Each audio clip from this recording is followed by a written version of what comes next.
ప్రకృతిని అటవీ సంపదను నాశనం చేయకూడదని, ప్రకృతిని నాశనం చేస్తే ప్రకృతి ప్రకోపానికి మనం బలి అవ్వక తప్పదు అంటూ చెప్పినటువంటి తెలంగాణ ముఖ్యమంత్రి రేవంత్ రెడ్డి గారే తన మాట మారిందని, ఇప్పుడు హైదరాబాద్ సెంట్రల్ యూనివర్సిటీలో 400 ఎకరాల్లో ఉన్నటువంటి అడవిని ఆయన నాశనం చేసేందుకు ప్రయత్నం చేస్తున్నారని, అందులో భాగంగానే 40 బుల్డోజర్లతో అక్కడ ఉన్నటువంటి చెట్లన్నింటినీ కూడా ఆయన నరికించేటువంటి ప్రయత్నం చేస్తున్నారు. అందులో భాగంగానే అక్కడ ఉన్నటువంటి వన్యప్రాణులు కూడా వారి ప్రాణాలను కోల్పోవాల్సి వచ్చిందే అంటూ ఎంతోమంది సెలబ్రిటీలు తెలంగాణ ప్రభుత్వం మీద, అలాగే రేవంత్ రెడ్డి గారి మీద, ఆయన తీసుకున్నటువంటి నిర్ణయాల మీద వ్యతిరేకతను వ్యక్తం చేస్తూ కొన్ని పోస్టులు పెడుతున్నారు. అందులో భాగంగానే సమంత గారు కూడా తెలంగాణ ప్రభుత్వం రేవంత్ రెడ్డి గారు తీసుకున్నటువంటి ఈ నిర్ణయాన్ని వ్యతిరేకిస్తూ ఆవిడ పోస్టు పెట్టడం జరిగింది.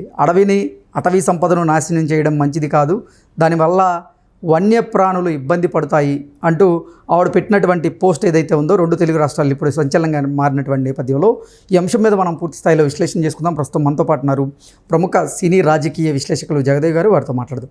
జగదేవ్ గారు నమస్తే అండి. నమస్తే అండి.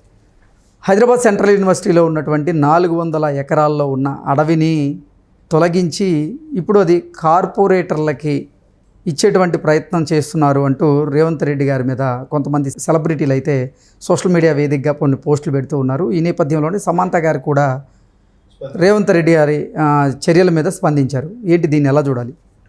యాక్చువల్గా ఇది ఒక 4-5 రోజులుగా గగ్గోలు పెడుతుంది. హైదరాబాద్ సెంట్రల్ యూనివర్సిటీకి ఆనుకొని ఉన్న 400 ఎకరాల స్థలం ఏదైతే కొండలు గుట్టలు అడవి ప్రాంతంలాగా ఉందో అది అన్యాక్రాంతం అయిపోతుంది, అంటే కబ్జాదారుల చేతుల్లోకి వెళ్ళిపోతుందనే ఒక ఆందోళన అయితే సర్వత్రా వ్యక్తమవుతుంది. అయితే దీనికి సంబంధించి సెంట్రల్ యూనివర్సిటీ విద్యార్థులు ప్రభుత్వం యొక్క దిష్టి బొమ్మ దహనం చేయడము, ధర్నాలు చేయడము, క్లాసులు బాయ్కట్ చేయడం ఇవన్నీ చేస్తున్నారు. మరోవైపు ప్రతిపక్షాలు కూడా ఏంటి, బీజేపీ బీఆర్ఎస్ వీళ్ళు కూడా భయంకరంగా ఆందోళన చేస్తున్నాయి. ఈటెల రాజేందర్ గారు కానీ, మన కేంద్ర మంత్రి బండి సంజయ్ గారు కానీ, వీళ్ళందరూ కూడా.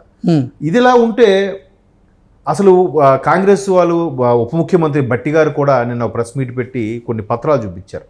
అయ్యా, ఏదైతే మీరు సెంట్రల్ యూనివర్సిటీ స్థలాలు అంటున్నారో, గగ్గోలు పెడుతున్నారో, అవి ఇవి కాదు, ప్రభుత్వం సంబంధించిన మీరు అనుకుంటున్న అటవీ ప్రాంతాన్ని మేమేం చేయట్లేదు, లేదా యూనివర్సిటీకి ఆనుకున్న భూమి మేమేం చేయట్లేదు, ప్రభుత్వానికి కొన్నిసార్లు డెవలపింగ్ సంబంధించినవి ఇద్దామనుకున్న స్థలాలు ఇవి కేవలం అని చెప్పి ఆయన ఒక పట్టాపుస్తకం కూడా చూపిస్తూ మరీ ఎక్స్ప్లెయిన్ చేశారు. కానీ ఈ తీవ్రత ఎంత వ్యతిరేకతకి వెళ్తుందంటే, సినిమా స్టార్లు సెలబ్రిటీలు కూడా పచ్చని మొక్కలు పెంచాలి తద్వారా, ఎందుకంటే ఇయర్ బై ఇయర్ ఉష్ణోగ్రతలు పెరిగిపోతున్నాయి. ఇప్పుడు ఒకప్పుడు రూమ్ టెంపరేచర్ 25-23 అనేవారు, అది ఇప్పుడు రూమ్ టెంపరేచర్ 27 అయిపోయింది నార్మల్ రోజులు అని చెప్పారు. అలాగే బయట ఉష్ణోగ్రతలు 30-35 వస్తే అమ్మో 30-35 డిగ్రీసా అనేవారు. ఇప్పుడు 45 ఉన్నా కూడా ఆశ్చర్యపోవట్లేదు. 40-45 ఉందరా, ఓకే 50 కూడా వెళ్ళిపోతుంది కొన్ని. ఇప్పుడు విజయవాడ లాంటి ఏరియాల్లో, రామగుండం, విజయవాడ లాంటి ఏరియాల్లో 50కి వెళ్ళిపోయినా కూడా 50కి వెళ్ళిపోయిందని అయ్యి బాబోయ్ అంటున్నాం తప్ప దానికి తగ్గ చర్యలు తీసుకోవట్లే. ఈవెన్ ఐపీఎల్ మ్యాచ్లో కూడా చూడండి, ఎన్ని డాట్ బాల్స్ పడితే అన్ని మొక్కలు నాటాలని చెప్పి ఐపీఎల్ కూడా నిర్ణయం తీసుకుంది. అంటే భూమి యొక్క తాపం పెరిగిపోతుంది. సో దీన్ని సెలబ్రిటీలు ఎన్ని రకాలుగా ఎన్ని చేస్తున్నా కూడా ఈ రియల్ ఎస్టేట్ సంబంధించిన వాళ్ళు, కబ్జాదారులు వాళ్ళ పని వాళ్ళు చేసుకుపోతున్నా ఏం పోయింది, నాకు సంపాదించుకుంటే విదేశాలు పారిపోతాను, ఎక్కడో దగ్గర హ్యాపీగా ఉంటాను, ఇది నెక్స్ట్ జనరేషన్ ఇక్కడ పోతే ఏంటి ఉంటే ఏంటి అనుకునే వాళ్ళు కూడా ఉన్నారు. అయితే ఇక్కడ సమంత లాంటి వాళ్ళు రెస్పాండ్ అవ్వడం, ఇప్పటికే కాంగ్రెస్ తరఫున కొంతమంది ఏమని విమర్శిస్తున్నారంటే, ఏదైతే గతంలో కొండా సురేఖ గారు సమంత గారి గురించి ప్రస్తావించి నాగార్జున గారి గురించి, చైతన్య గారి గురించి తప్పుగా మాట్లాడారో, సో అందుకు సమంత ఇప్పుడు సరైన సమయం దొరికింది కాబట్టి కాంగ్రెస్ని ఒక ఆట పట్టిద్దామనే ఉద్దేశంలోనే ఆవిడ కామెంట్స్ చేస్తున్నారు అనే వాళ్ళు కూడా ఉన్నారు కాంగ్రెస్ నాయకులు కొంతమంది. కానీ జనరల్గా ఆవిడ ఎప్పుడైతే ఆయన వైవాహిక జీవితం కొద్ది ఇబ్బంది, ఆమె యొక్క వైవాహిక జీవితం ఇబ్బంది కలిగిందో అప్పటి నుంచి ఆవిడ మీడియా విషయంలో కానీ చాలా దూరంగా ఉంటున్నారు. ఆవిడ పర్సనల్ లైఫ్ ఆవిడ ఏదో లీడ్ చేస్తున్నారు. ఒక రకమైన వ్యాధితో కూడా బాధపడ్డారు, తర్వాత క్యూర్ అయ్యారు. ఇప్పుడు ఒక్కొక్కటిగా సినిమాలు చేసుకుంటారు, తన లైఫ్ ఏదో తను బతుకుతున్నారు. రీసెంట్గా వాళ్ళ ఫాదర్ కూడా ఎక్స్పైర్ అయిపోయారు. ఎన్ని స్ట్రగుల్స్ వచ్చినా కూడా, బట్ సొసైటీ విషయంలో ఇట్లా ఉండడం వల్ల అరే ఇబ్బంది కలుగుతుంది కదా, మొక్కలు నాటాలి, ఉన్న మొక్కలనే పెంచుకు మనం మళ్ళీ అంతంత మహావృక్షాలు అవ్వాలి అంటే ఎన్ని సంవత్సరాలు పడుతుందండి? ఇన్నేళ్ళుగా ఎంతమందికి ఆక్సిజన్ ఇచ్చి ఉంటుంది? అటువంటి దాన్ని ఈ బుల్డోజర్లతో పెట్టి కొట్టించేస్తుంటే దానికి ఆనుకున్న చిన్న చిన్న పక్షులు సైతం, జీవరాశులు అన్నీ ఎక్కడికి వెళ్తాయి? ఇప్పుడు చూడండి, మనకి అపార్ట్మెంట్స్లో పావురాలు వచ్చిన కారణం ఏంటండి? వాటికి ఉన్న ప్లేస్లో మనం వెళ్ళిపోతున్నాం, అపార్ట్మెంట్స్ కట్టేస్తున్నారు కాబట్టి అవి ఉండడానికి ప్లేస్ లేక అవి మన విండోస్ మీదో లేదా వెంటిలేటర్ మీదో వచ్చి అక్కడ కాపురం ఉంటున్నాయి అవి. సో ఇక్కడ కూడా ఆ అడవుల్లోకి వెళ్ళి బుల్డోజర్లతో అన్నీ కొట్టేస్తే అవి ఎక్కడ వెళ్తాయి? ఇప్పుడు ఇందాక ముందు ఒక వీడియో కూడా చూశాను, చాలా జీవరాశులు కూడా అంటే ఈ రేరుగా ఉండేవి, నెమళ్ళు లాంటివి రేరుగా ఉండే వాటికి కూడా అవి ఎక్కడికి వెళ్ళాలి తెలియక రోధిస్తున్న వీడియో ఒకటి చూశాను. మేబీ అది సెంట్రల్ యూనివర్సిటీకి ఆడుకున్న స్థలంలో జరుగుతుందా లేదా ఇంకెక్కడ వీడియో తీసి ఎడిట్ చేశారో నాకు తెలియదు. కానీ మొత్తం మీద కాంగ్రెస్ ప్రభుత్వానికి ఈ గడిచిన 1 year 1.5 yearలో చూసుకుంటే హైడ్రా వల్ల కొంత వ్యతిరేకత వచ్చింది. తర్వాత మూసీ నది ప్రక్షాళన అన్నారు, ఆ పరివాహక ప్రాంతం కూడా అది కొంత వ్యతిరేకత వచ్చింది. ఇప్పుడు ఈ సెంట్రల్ యూనివర్సిటీ వ్యవహారం కూడా కొంత వ్యతిరేకత అయితే వస్తుంది. దీనివల్ల ప్రభుత్వానికి కొద్దిగా ఇబ్బంది కలిగే పరిస్థితులు అయితే రానున్నాయి. ఎందుకంటే సెలబ్రిటీలు కూడా ఇట్లా స్టేట్మెంట్లు ఇవ్వడం వల్ల ఇప్పుడు ఫస్ట్ సమంత గారు వచ్చి ఇచ్చారు, ఖచ్చితంగా మరొక 2-3 దీని ఈ బాటలో నడుస్తారు.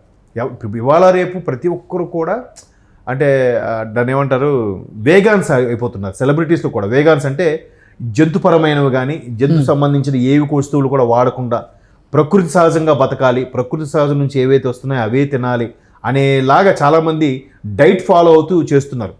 సో ఈ సమంత లాంటి వాళ్ళు చాలామంది సెలబ్రిటీస్ కూడా మ్యాక్సిమం ప్రకృతికి హాని కలగకుండా ఉండే విషయాల్లోనే వాళ్ళు కేర్ తీసుకుంటున్నారు. సో ఖచ్చితంగా వాళ్ళు ఫైట్ చేస్తారు. దానితోడు కొన్ని ఎన్జిఓస్, స్వచ్ఛంద సంస్థలు, ఇప్పుడు జగ్గి వాసుదేవ్, సద్గురు అటువంటి వాళ్ళు కూడా దీనికి చాలా ప్రోద్బలంగా ఉన్నారు. అంటే ఇట్లా ప్రకృతిని ప్రేమించండి, అసలు ప్రకృతిలో దైవత్వం ఉంది అన్నట్టుగా ఆధ్యాత్మ వైపు కూడా తీసుకెళ్తున్నారు. బట్ అలాంటి జగ్గి వాసుదేవ్ మీద కూడా ఎలిగేషన్ ఉంది. కోయంబత్తూరు దగ్గరలో ఆయన కూడా ఒక 200 ఎకరాలు అడవిని ఆక్యుపై చేశారని, దాన్ని ఏదో నాశనం చేశారని కూడా ఎలిగేషన్ ఉంది. అప్పట్లో ఒక మద్రాస్ ఐఐటి స్టూడెంట్ కూడా డైరెక్ట్గా ఆయనకు ఒక ప్రెస్ మీట్లో అడగడం కూడా జరిగింది అప్పట్లో. బట్ ఆయన ఏంటంటే దాన్ని మరికొంచెం డెవలప్ చేసి ప్రకృతికి, నేచర్కి బాగా కాపాడే విధంగా డెవలప్ చేసాడు తప్ప ఎక్కడ నాశనం చేసేసి బిల్డింగ్లు కట్టేసేలా చేయలేదు ఆయన. సో అలాంటి దగ్గర అంత ఎలిగేషన్ వచ్చినప్పుడు ఇక్కడ చూస్తే మొత్తం మీరు అన్నట్టు 400 ఎకరాల స్థలంలో ప్రకృతి సహజ సిద్ధంగా ఏర్పడినవి ఎప్పుడు తొలగించినా కూడా దాని ఇంపాక్ట్ ఖచ్చితంగా చూపిస్తుంది. మనం క్రియేట్ చేసింది నాశనం చేయొచ్చు, కానీ ప్రకృతి సహజ సిద్ధంగా ఏర్పడిన కొండలను తవ్వేయడం కానీ లేదా అడవులను నాశనం చేసేయడం కానీ అడవులను తగలబెట్టడం కానీ ఇలాంటివి జరిగితే చాలా ఇన్సిడెంట్స్ జరుగుతాయి. వైనాడు ఎందుకు అలా జరిగింది? కేరళలో వైనాడు ప్రకృతికి వ్యతిరేకంగానూ ప్రకృతికి సహసిద్ధంగా ఉన్న వాటిని నాశనం చేశారు కాబట్టే వైనాడులో చాలామంది ఇబ్బంది పడ్డారు.